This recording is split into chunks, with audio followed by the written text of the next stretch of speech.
बिस्मिल्लाहिर्रहमानिर्रहीम, अस्सलाम वालेकुम। खेलों की खबरों पर तबसरों और तज्जियों से स्कोर के एक और प्रोग्राम के साथ सैयद याह्या हुसैनी आपकी खिदमत में हाजिर है। पाकिस्तान और जनूबी अफ्रीका की क्रिकेट टीमों के दरमियान ICC world cup super league 2023 में शामिल वनडे सीरीज का आखिरी और फैसला कुन match super sports park Centurion में 3 मुकाबलों की सीरीज 1-1 से बराबर। तीसरे वनडे से कबल पाकिस्तान की T20 और वनडे टीम के नायब कप्तान शादाब खान दूसरे वनडे में बैटिंग करते हुए बाएं पांव में चोट लगने के बाद 4 हफ्ते के लिए बैनुल-अक़वामी क्रिकेट से दूर हो गए। सीरीज के तीसरे और फैसला कुन मैच में जनूबी अफ्रीका के कप्तान टेम्बा बवुमा टॉस के मामले में खुशकिस्मत रहे और सीरीज में पहली बार ऐसा देखने में आया जब टॉस जीतने के बाद उन्होंने फील्डिंग का इंतखाब किया। वांडरर्स क्रिकेट स्टेडियम जोहान्सबर्ग में खेले गए दूसरे एक रोज़ा मैच में शिकस्त के बाद तीसरे वनडे इंटरनेशनल के लिए पाकिस्तान टीम में 4 तब्दीलियां की गई। पहले वनडे में डेब्यू करने वाले दानिश अजीज़ हों या आसिफ अली, दोनों ही खिलाड़ी सीरीज में कारकर्दगी दिखाने में जब नाकाम रहे तो उनको ड्रॉप करने का फैसला किया गया। इन दोनों की जगह बिलतरतीब साबिक कप्तान सरफराज अहमद और ऑलराउंडर मोहम्मद नवाज को टीम में जगह दी गई। अजीम लेग स्पिनर अब्दुल कादिर मरहूम के फर्जंद उस्मान कादिर ने T20 के बाद अब वनडे क्रिकेट में भी पाकिस्तान के लिए डेब्यू कर लिया। वो पाकिस्तान की जानिब से वनडे क्रिकेट में डेब्यू करने वाले 230वें क्रिकेटर बने।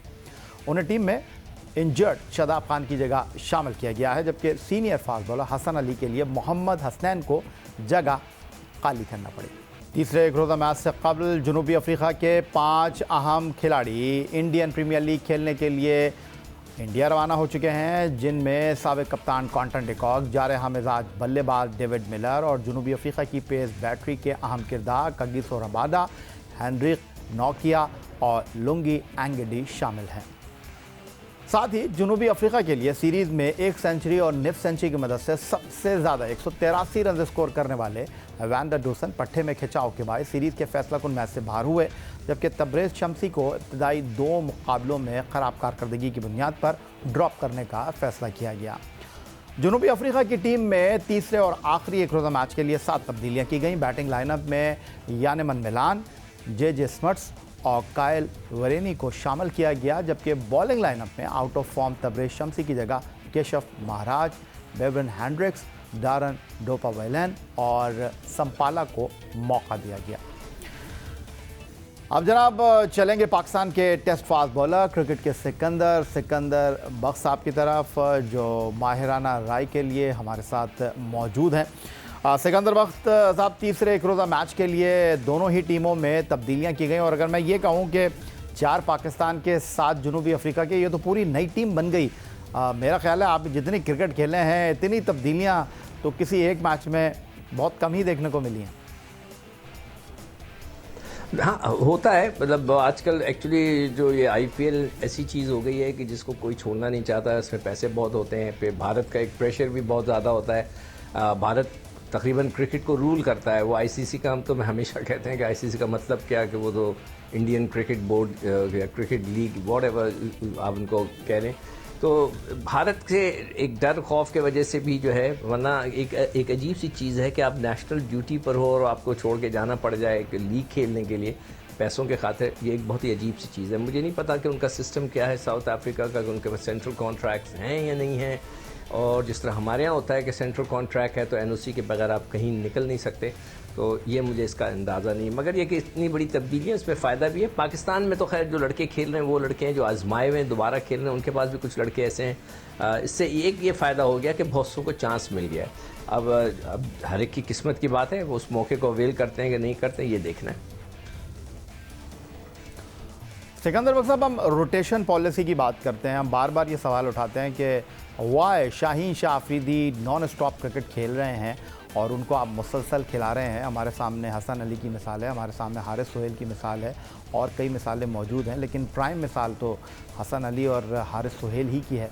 But on the other side अगर हम बात करते हैं, जनूबी अफ्रीका को इस बात का इदराक था, इस बात का पता था, उनके पास ये खबर थी कि क्वांटन डिकॉक पहले 2 एक रोज़ा मैचों के बाद दस्तयाब नहीं होंगे, तो उन्होंने टेस्ट टीम के बैट्समैन जो हैं मार्करम, उनको जो है वो शामिल किया अपनी वनडे टीम के अंदर। याद रहे मार्करम जो है अब टेस्ट टीम की क़यादत के फ़राइज़ भी अंजाम देंगे। और जब वो वर्चुअल प्रेस कॉन्फ्रेंस कर रहे थे तो उन्होंने कहा कि मैं सेलेक्टर्स का शुक्रगुज़ार हूँ कि जिन्होंने मुझे ख़राब कारकर्दगी के बावजूद एतमाद किया, एतबार दिया, और मैं कोशिश करूँगा कि अच्छी कारकर्दगी का मुजाहरा करूँ। वांडरर्स के दूसरे मैच की अगर हम बात करें या पहले मैच की हम बात करें तो बेहतर कारकर्दगी का उन्होंने मुजाहरा किया, लेकिन यहाँ पर एक तस्दीक करता चलूँ कि डीन एल्गर जनूबी अफ्रीका के टेस्ट कैप्टन है, मार्करम नहीं है। लेकिन जो चीज़ उन्होंने की, आज जब मार्करम तीसरा मैच खेल रहे हैं तो वो एक ऐसे बैट्समैन हैं जिनके ऊपर एतमाद किया जा सकता है, और उन्होंने जिस तरह इनिंग का आगाज़ किया है, जिस तरह वो छक्का मार रहे हैं, चौका मार रहे हैं, तो लगता है दूर रस फैसले करता है जनूबी अफ्रीका का क्रिकेट बोर्ड। नहीं, ऑब्वियसली उनको अपने प्लेयरों की जो स्ट्रेंथ है उसका पता होगा कि उनकी क्या स्ट्रेंथ है, उनकी क्या वीकनेसेस है। ये बहुत अच्छी बात है। हमने इस दफ़ा जो सिलेक्शन की है वो थोड़ा सा बंटवारा सा कर दिया, हर एक को हर जगह फिट इन करने की कोशिश की है। हमने लोगों को एक लाइन नहीं दिखाई कि भाई आप ये टेस्ट के प्लेयर हैं, आप लोगों ने टेस्ट में रहना है, आपने जो है T20 में, आपने ODI में रहना है। हमने पहले उनको कुछ लड़कों को T20 में खिलाया, फिर उनको डाल दिया, पहले फिर टेस्ट वालों को खिला के ODI में ले आया, ODI वालों को उठा के T20 में डाल दिया। ये एक बहुत ही अजीब सी कुछ हम लोग ने तब्दीलियाँ की हैं।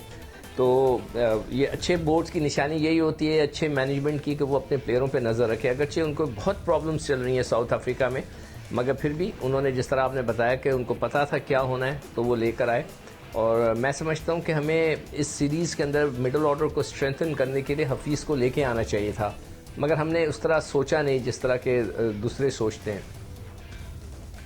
फास्ट बॉलर सिकंदर वक्त हमारे साथ मौजूद हैं अपने माहिराना राय के लिए। उधर दूसरी तरफ आमिर सोहेल और सईद अनवर की ओपनिंग जोड़ी को पाकिस्तान क्रिकेट की तारीख में सबसे बेहतरीन कामयाब ओपनिंग जोड़ी समझा जाता है। दिलचस्प बात यह है कि वनडे क्रिकेट में पाकिस्तान की मौजूदा ओपनिंग जोड़ी भी माजी की मशहूर ओपनिंग बैट्समैनों की तरह बाएँ हाथ से खेलने की अहलियत रखती है। फ़खर जमान और इमामुल हक की ओपनिंग जोड़ी ने तीसरे एक रोज़ा मैच में एक रिकॉर्ड अपने नाम कर लिया।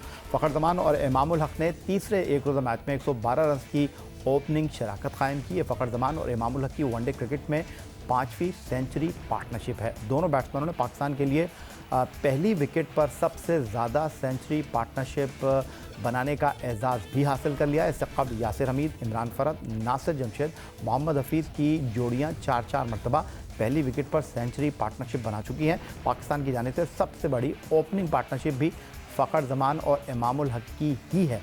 जिम्बाब्वे के खिलाफ 2018 में दोनों बल्लेबाजों ने पहली विकेट के लिए 304 रन बनाने का एजाज़ हासिल किया था।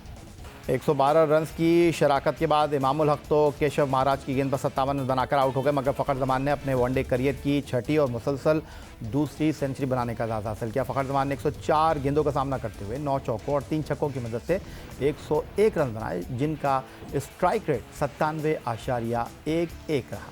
जी सिकंदर बख्श साहब, एक दफ़ा फिर आपकी तरफ आ जाता हूँ और 5वीं सेंचुरी ओपनिंग शराकत इमामुल हक और फ़खर जमान के दरमियान, तो क्या अब हम ये तय कर लें कि हमें एक sound and secure opening partnership मैसर आ गई है इमामुल हक एंड फ़खर जमान की सूरत में? ये आप किस चीज़ की बात करें? T20 की भी, टेस्ट? मैं वनडे क्रिकेट की बात कर रहा हूँ। ODI की बात करें। हाँ, ODI में अगर जब तक अच्छी परफॉर्मेंस दे रहे हैं तो I think they are the first choice, बगैर किसी शक के। दूसरा तो इस वक्त कोई मुझे नज़र नहीं आ रहा है फ़िलहाल, और दोनों जब तक अच्छा खेलते रहेंगे उनकी जगह बनी रहेगी। जब वो ऑब्वियसली उनकी परफॉर्मेंस डाउन होगी, सब लोग शोर मचाएंगे, जिनमें हम भी शामिल हैं, कि जी ये परफॉर्म नहीं कर रहे, तो उस वक्त फिर किसी और की सोचा जाएगा। मगर फ़िलहाल तो हमें सोचना नहीं चाहिए, इन्हीं को रखना चाहिए ओपनिंग पेयर के लिए। सोचना नहीं चाहिए सिकंदर बख्श साहब, आप कह रहे हैं। आप बड़े नाक़िद रहे हैं इमामुल हक हों या इमामुल हक के साथ फ़खर जमान के टीम में सिलेक्शन के एतबार से, तो आर यू सेटिस्फाइड टोटली के? देखिए, मैं बात कर सकता हूँ इधर? एब्सोल्युटली। देखिए, फ़खर जमान का मैं T20 में बात कर रहा था, आज भी उनका रिकॉर्ड उठा के आप देख लें। आखिरी 14 मैच जो वो पाकिस्तान के लिए खेले हैं उसमें उनके 192 रन हैं। हो सकता है कैलकुलेशन में थोड़ा ऊपर नीचे मैं कर दूं, ये 192 या 195 रन होंगे आखिरी 14 मैच स्ट्रेट जो पाकिस्तान के लिए खेलते हुए है। तो ऑब्वियसली हम उनको यही बोलेंगे कि जी ये आपने 14 मैच खेल लिए, सिर्फ 190 रन किए। अब उन्होंने वनडे में आके कमाल ही कर दिया अपना, एकदम से उनका रवैया चेंज हुआ 192 फिर 100, तो हम उनकी तारीफ़ करेंगे इसलिए कि वो उन्होंने रन्स किए। मैं ये तो नहीं कह सकता कि उन्होंने ख़राब बैटिंग की, अच्छी बैटिंग की है, ज़बरदस्त बैटिंग की है, तो उनको रहना चाहिए।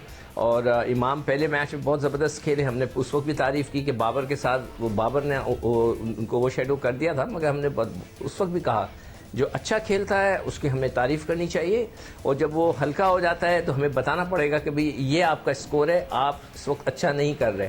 अब बाकी जो है वो सिलेक्टर्स और मैनेजमेंट पे होता है। बदले बदले से इमामुल हक भी नज़र आए, बदले बदले से फ़खर जमान भी नज़र आए, और बदले बदले से सिकंदर बख्श साहब आप भी नज़र आए। नहीं, या एक और चीज़ है इसमें।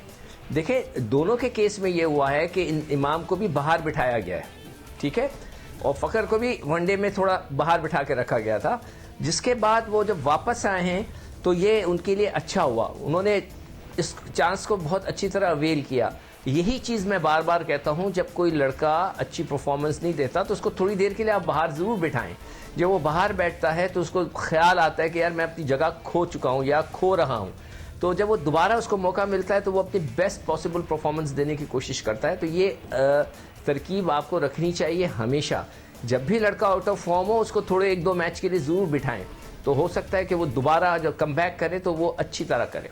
लेकिन मैं जान किया मान पाऊँ तो सिकंदर बख्श साहब आपकी तस्हीह नहीं करूँगा, आपकी मालूमात में इजाफा करूँगा कि वर्ल्ड कप 2019 के बाद ये हमारी तीसरी एक रोज़ा सीरीज़ है। वर्ल्ड कप के फ़ौरन बाद हमने श्रीलंका को पाकिस्तान में होस्ट किया, वहाँ पर इमामुल हक खेले थे। उसके बाद जिम्बाब्वे के ख़िलाफ़ जो सीरीज़ थी, इमामुल हक के ओपनिंग पार्टनर आबिद अली थे। उसके बाद जो अब हम तीसरी सीरीज़ खेल रहे हैं तो इमामुल हक तो कंटिन्यू खेल रहे हैं one day cricket, but Fakhar Zaman की टीम में वापसी हो रही है। नहीं, मगर इमाम टेस्ट क्रिकेट से भी तो ड्रॉप हुए ना। नहीं, वनडे क्रिकेट तो वो कंटिन्यू खेल रहे हैं किसी भी फॉर्मेट में। टेस्ट में कभी भी नहीं ड्रॉप हुए, इतने सारे मैचेस होते हैं, मुझे नहीं याद। नहीं, टेस्ट में तो वो ड्रॉप हुए हैं। टेस्ट में उनकी जगह जो है वो ली है आबिद अली ने और शान मसूद ने, लेकिन वनडे क्रिकेट में वो खेल रहे हैं मुसलसल। तो फिर यही चीज़ मैं चाह रहा हूँ। देखें, एक जो क्रिकेटर होता है वो अपनी जगह पे खोने का उसको बहुत दुख होता है, तो ये बहुत ज़रूरी होता है कि अगर कोई परफॉर्मेंस नहीं दे पा रहा या उसकी फॉर्म अच्छी नहीं लगी हो तो उसको ज़रूर बाहर बिठाया जाए, ताकि उसको थोड़ा सा रिकॉल हो कि यार मैं देखो अपनी जगह खो रहा हूँ या खो चुका हूँ, तो दोबारा वो जब कम बैक करता है तो बहुत अच्छा करता है। तो ये चीज़ मैं कहना था। बहुत शुक्रिया आपका सिकंदर बख्श साहब, हमारे साथ आप मौजूद रहेंगे, लेकिन फ़िलहाल हम एक ब्रेक की तरफ मूव कर रहे हैं। ब्रेक से वापस आएंगे तो मज़ीद कुछ गुफ्तगू आपके साथ।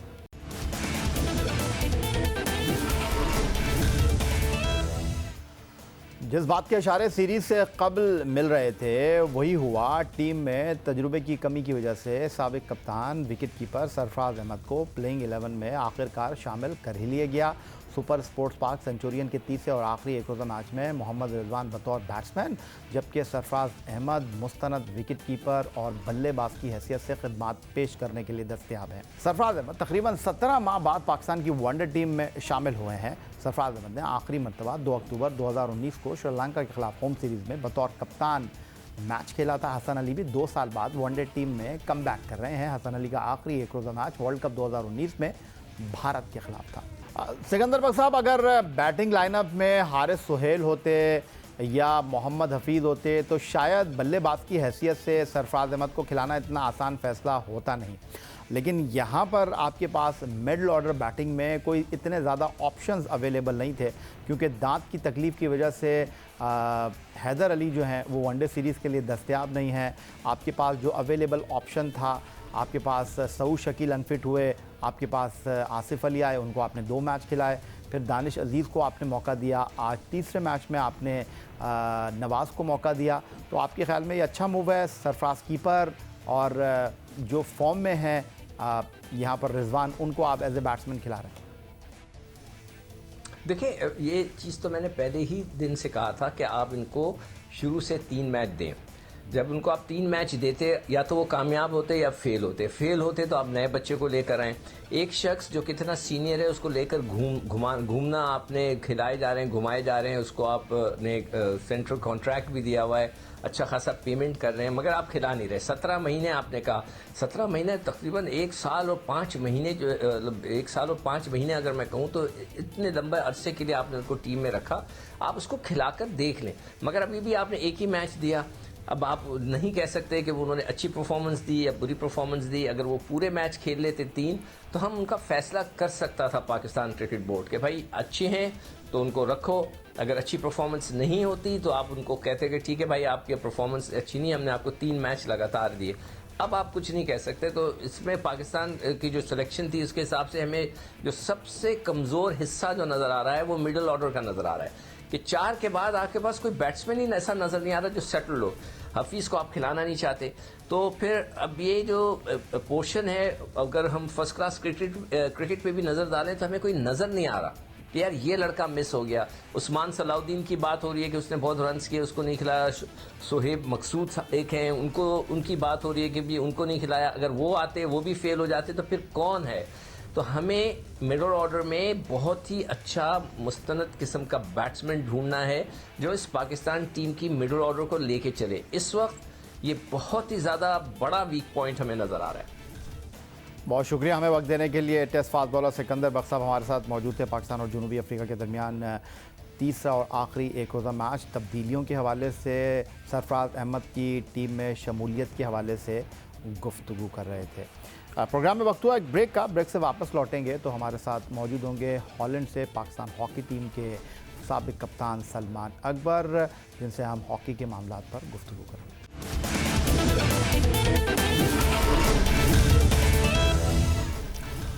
ब्रेक के बाद एक बार फिर आपको खुशामदीद कहते हैं। कोविड-19 की वजह से दुनिया भर में बैनुल-अक़वामी हॉकी मुकाबलों को तो ब्रेक लगा हुआ है, लेकिन अब यकम से 10 जुलाई तक बांग्लादेश का शहर Dhaka junior Asia cup hockey tournament की मेज़बानी करने जा रहा है, जिसके लिए पाकिस्तान हॉकी फेडरेशन ने अब्दुल सत्तार हॉकी स्टेडियम में बुध 7 अप्रैल से जूनियर हॉकी टीम का कैंप लगाने का फैसला किया। कैंप के head coach olympian Danish Kaleem होंगे। कैंप के लिए 35 खिलाड़ियों को मदऊ किया गया है, जिन्हें 7 अप्रैल की दोपहर तक camp commandant olympian Danish Kaleem को रिपोर्ट करने की हिदायत दी गई है। ज़हीर अहमद बाबर और Mudassar Ali Khan coaching, Abu Zar video analyst और नदीम सत्तार फिजियोथेरेपिस्ट होंगे। Junior Asia cup hockey tournament में मजमूई तौर पर 10 टीमों को शिरकत करना है, जिसमें मेज़बान बांग्लादेश, चीन, Chinese Taipei, Bharat, Japan, Korea, Malaysia, Oman, Uzbekistan और पाकिस्तान शामिल हैं।